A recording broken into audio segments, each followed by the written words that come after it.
Welcome to Cash Talk, the podcast where we delve into the depths of finance, business, and life itself. I'm your host, John Cachia, a multi-award-winning wealth advisor with a passion for empowering ambitious Australians to confidently achieve financial freedom. Hey everyone, before we get started, this is a quick reminder that everything in this podcast is of a general nature and nothing has been tailored to your personal circumstances. So please seek personal financial advice before acting on this information. And welcome back. Today I'm joined by JK again. How are you, mate? Good, mate. How are you? Not bad, not bad. Fresh off my holiday, so ready and roaring to get back into the podcast. Awesome. So smashed out a few episodes before I kind of left, so I had a nice, good break. But I must admit, the tan is going away rapidly, so can't wait to get onto my next holiday. Get back there. Oh, got to get back there, mate. Yeah. So yeah, we'll see how we go. But I'm sure you've been doing a little bit around here. Yeah, no, there's been a bit going on. Whenever you go away, it's always extra fun for us. So, can't complain. Awesome, mate. Awesome. So today, everyone, we're going to be delving into a little bit around the kind of decision-making process that someone takes around jumping into creating a business. Now, business can be an extremely good vehicle when it comes to accelerating wealth, but also can be very detrimental if done incorrectly. And me and JK want to kind of explore that as well too. Me as a business owner, JK as a business owner as well too. And the decision-making we kind of work through and what we've seen worked well and what hasn't worked well. So, JK, obviously, recently, you're now, for everyone to know, you're now an owner inside Thriving Wealth. And did you have aspirations to be a business owner when you were young, or how did that kind of come about? It probably came about a little bit. I don't think until maybe I started. I sort of kind of had the idea, but it was never something that I was sort of really keen on. I thought it'd be kind of nice, but it's sort of been different. And then I think what I guess really opened up my eyes to it and the idea of it was one around the fact that most people who are very, very success in terms of wealth are most of the time business owners. And I think the other one is too, just in regards to your ability to build wealth, as opposed to just becoming an income source, you're also building an asset along the way, which I think is one of the biggest things. Yeah. Probably good to find a good mentor as well too. Yeah, that helps too. No, it's actually interesting because like I go down a similar kind of train of thought around, I always wanted to be in business. It was something from when I was young that I wanted to be in business. And I did also see that the most successful people are business owners. And it was kind of, I had a fascination about connecting the dots, and it was around, how do you then create a business? Now, for me, creating the business, you've got to create the idea and then you've got to take it to market. Then you've actually got to implement it and then make money out of it. And I think the biggest thing is I see with 2024 frame of mind when it comes to creating a business. Most people know what we just said. It's about how many of those businesses are actually successful, actually turn over a profit, and that they're not just creating a job for themselves. Yep.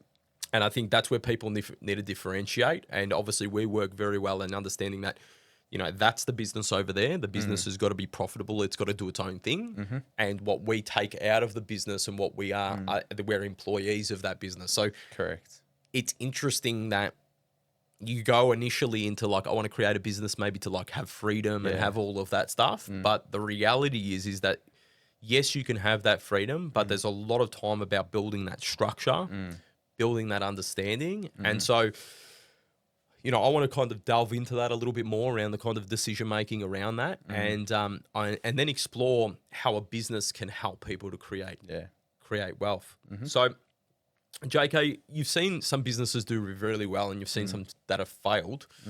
What's some of the common failures that you've seen that you've observed from seeing clients? Yeah, that's a good question. So I think number one is around not having the knowledge going into it.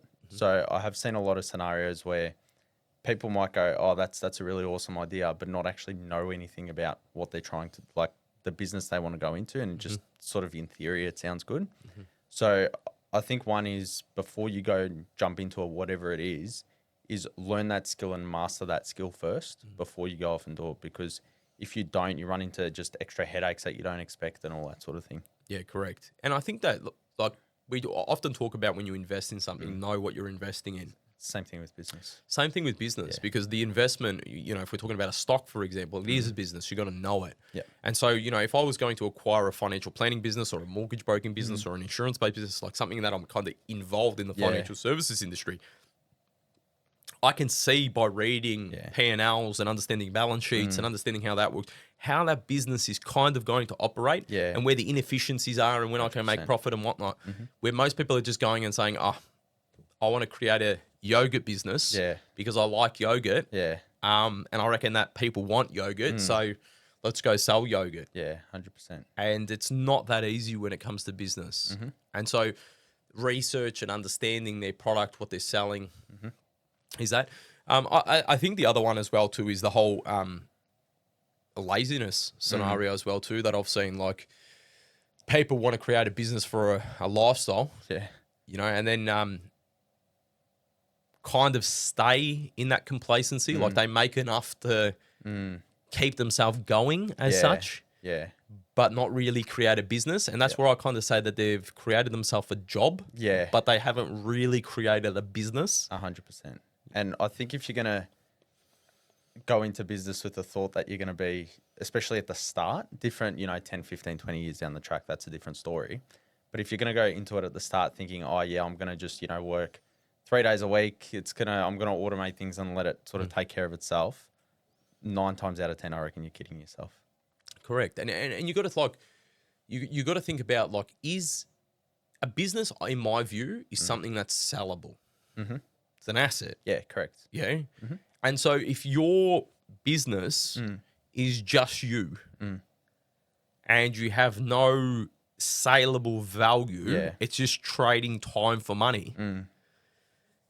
I'd question, is that actually a business in its first place? Yeah, well, you'd argue it's more a job, I guess. Yeah, it's more a job, where another bigger business is maybe outsourcing if it's a B2B, or you've got a small community of clients and then they're solely dependent on you, but then that means that you're trading your time and if your time goes, are those relationships going to stay?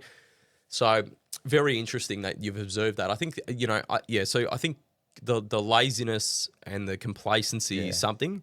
And I think the other one as well too is the resilience as well too. Yeah, that's massive.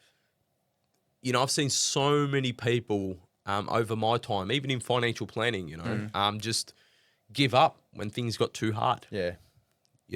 And it's interesting that if you can persevere, work through the hard, the rewards are on the other side. Yeah. Yep. And if you look like mostly everything, you can lose weight rapidly, but to get that real six-pack that you might want, it's that hard. It's that hard, yeah. And I think that level of thinking, and Patrick Bet-David was talking about people having to become obsessed to get to that level, and I kind of relate that to that kind of resilience that you're willing to do what maybe most people aren't. I see that's where people don't succeed, and that's the difference between the really successful and the not so successful. Yeah. And so these really successful people, JK, they tend to build and amass a fair bit of wealth behind them, because businesses, especially most businesses that do very well, become really good at cash flow generation. Yeah. Yeah? So what have you seen from these people that have done really well, and what does that mean to their wealth, and what are some of the problems that they're faced with? Yeah, so I think the biggest thing is, once you do have a business that's generating good cash flow, is then around starting to build up your wealth outside the business. Because one, you've got sort of diversification, because, at the end of the day, the business is still a risky asset. So you want to make sure that you're starting to diversify your assets and wealth outside of that business, because that's also going to enable you to, be able to retire and have more sources of income. You'll often hear even just generally people talk about having multiple income streams. That starts to become really important once your business is becoming, really good in terms of generating cash flow. Yeah, definitely. And I think one of the biggest problems as well too is that you face is around tax. Yeah. So you've got, really trying to diversify. You've got tax issues that you need to be, because usually these people are paying at higher tax rates and they want to minimize that as much as possible to allow the compounding effect.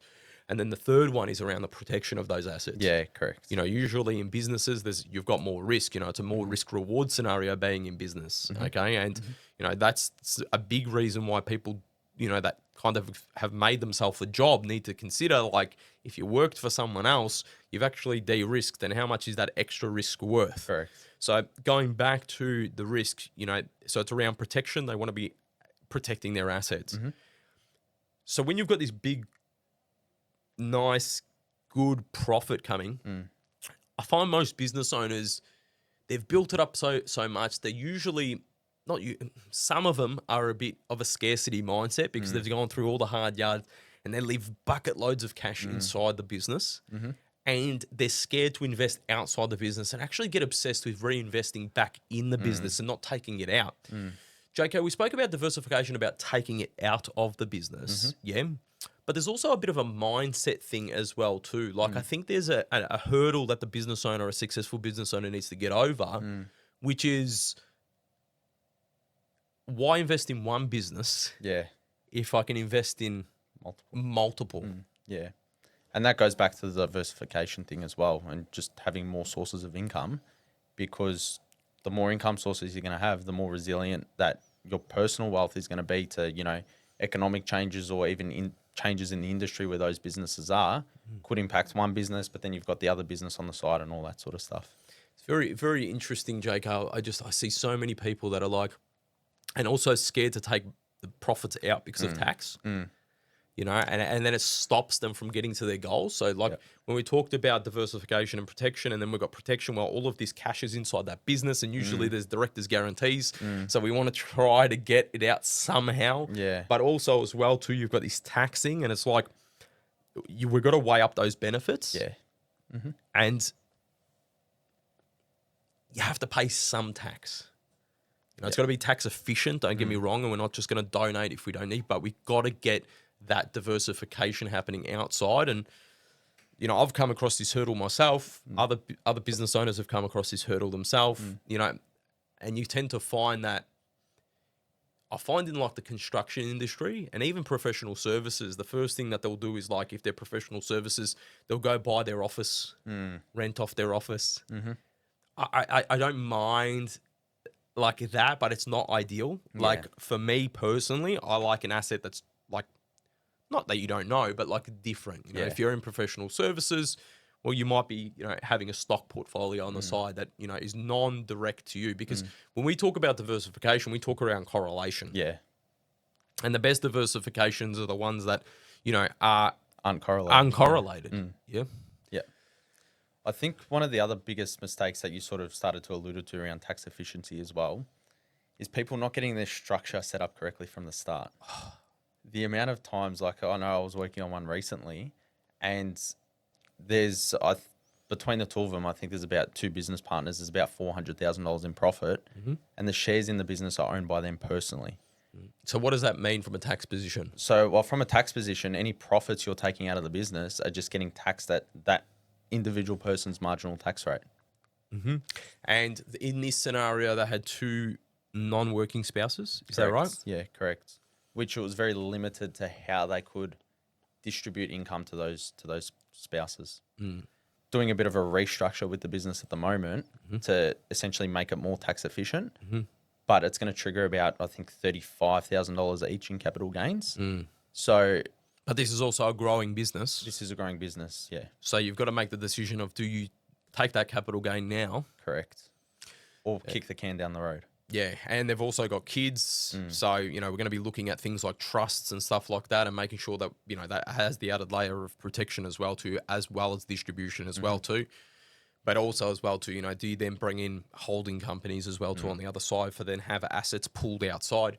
So, that's at 400,000. Yeah. When someone's at $4 million worth of profit, it's a totally different scenario. Correct. And it's interesting that you bring this up, because I find so many people, they still just go straight towards the end solution and don't start at the start. Like, besides actually planning out what you want to do, the next thing after planning is structure. Yep. And figuring out that structure. Is it, where do I buy that house? Do I buy it in a family trust? Do I buy it in a unit trust? Do I buy it in my name, personal name? Just like structure. I had Lucy Percy on here a few episodes in regards to estate planning, and we were harping on about structures. I just can't keep repeating. And when it comes to business, very, very important that you get that business structure right. Yeah. You know, I have had to personally restructure. I've learned myself. It's in regards to like you, and because my needs as an individual and the advice that I was getting as a individual sole practitioner early on was keep costs low. Yeah. And don't get too fancy. And when I figured out that like how much it would have probably cost me to kind of anticipate my position in say 5 to 10 years from now, the costs were not that much different. You know, but the impact and then the cost to restructure, just try and get it done right at the start. Yeah, I think so too. And it's funny too because a lot of people will go, oh, just for example, be a sole trader or just have the shares owned in my name because it's simpler and the business isn't going to be generating much money. The whole idea of you getting into business in the first place was most of the time is around, you know, being able to increase your income and have, you know, an unlimited cap on your ability to increase your income. So setting up in a way where it's almost like you're setting yourself up in a way where you're not expecting to earn more money. So I think that also plays into the mindset of, well, you don't truly believe that the business is going to be at those levels where you're going to need those tax effective structures and all that sort of thing. Correct. And you see so many in a scenario where business is, say, making good profit. They reinvest to grow more. And this is a 10, 15-year scenario. They've never taken anything off the table. Retained profits will be massive. Yeah. Or you know, or they're reinvesting into other equipment or whatever it's going to be. And then you're like, have you actually enjoyed the fruits of your labors? Yep. You know, so there's a lot of things when it comes to mindset, structure, and whatnot. But all in all, you know, it was one of the best decisions I made. And I must admit, it's not for everyone. I've had a lot of sleepless nights. I've had a lot of, you know, 1 a.m. working, you know, 5 a.m., 4 a.m. I mean, I've come in here when the lights aren't even on in the building. So you need to be shy of not working hard. Yeah, 100%. Yeah, and but the results, it's a risk and reward game, and it's something that, you know, I advocate to explore, but you got to be ready to do it. Yeah, 100%. Yeah, and I do believe that for you to be at a level of abundance, you know, it takes property, stocks, business to really get to that ultra high net worth. Yeah. If you don't do that and you just work for someone, you know, you'll get to a freedom, and you, depending on your life, you might get to, you know, a level of serious abundance, but you know, the percentage is just significantly smaller. You know, the tax inefficiencies you have as an employee. You know, you've got doctors out there earning 800, 900K, and $400,000-500,000 of it is going to the government. You know, no childcare subsidies, you know, nothing like that. Take into consideration all of those considerations. No ability to kind of split, distribute, whatever is going to be the case. They're effectively just, you know, half of their time is just working for the government. Tax big erosion. And then what a business can do in regards to claiming expenses, what it can also do in regards to asset growth and leverage. You know, like for a business that's got an asset value, you can borrow against that. You know, as an individual, you've got to buy assets in, usually, except superannuation, really in after-tax dollars. So you've already had the 50%. Then you've got to leverage on that growth. And then, so as an individual or an employee from a wealth creation perspective, you are a little bit behind the 8 ball in regards to accelerating your wealth. Yeah. However, it's a risk and return trade-off. 100%.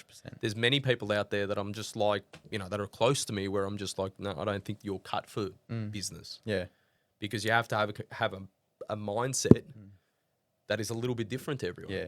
And, you know, most businesses fail because everyone has the greatest motivation for their business and then it just flanks. You know, just it comes off the wayside because they can't continue. You know, I don't know what the percentage is, but, you know, I would imagine the percentage is not really high when it comes to businesses even being longer than 10 years. You know, maybe a high percentage of them that kind of fail by the 10-year mark, let alone 1, 2, 3 years down the track. And I know this from even people that have started financial planning businesses when I've started. Like, most of them are either sold out or are now working elsewhere in other occupations. Now, don't get me wrong, there was major regulation, and there was impacts, and there was events, but that's part of the risk as well. that's part of the risk, and every business, speak to a construction business, and, I was speaking to a mate of mine who's got a civil construction business, and you're probably listening to it, so you know who you are.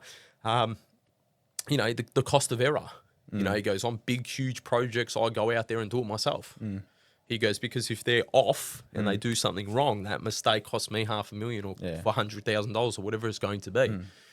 So you got to be willing to do that. He's willing to kind of get off like an office chair, get back into an excavator or whatever machinery he's using, and do what he needs to do. So, some people just don't have that mindset, and that, like I said, that is completely cool. And if you're an employee and you that's your thing, you're going to get stability usually. You're going to be getting that peace of mind where you can clock on at 9 and finish at 5, or at 7 or 4, and that's cool. And I know most people are not cut out for business. Some people think they are, and if you think you are, probably the best thing is to start a side hustle. That would be my tip. JK, just like something small business, see how it works, because I think just understanding the operational side of business, like seeing an accountant, understanding P&Ls and balance sheets and quotes and invoices and negotiation with clients or customers and all of that things, and how that all works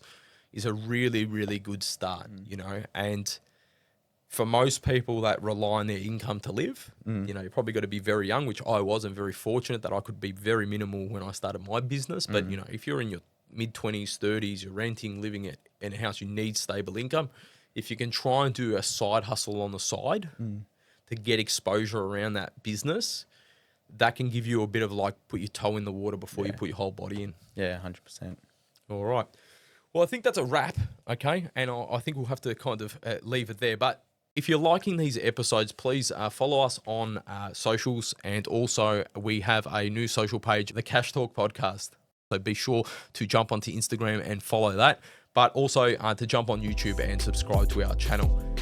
Hope you're loving these. I know I am. Thanks, Jacob, for jumping back on. And see you guys next time. Thanks, mate. Thanks, everyone.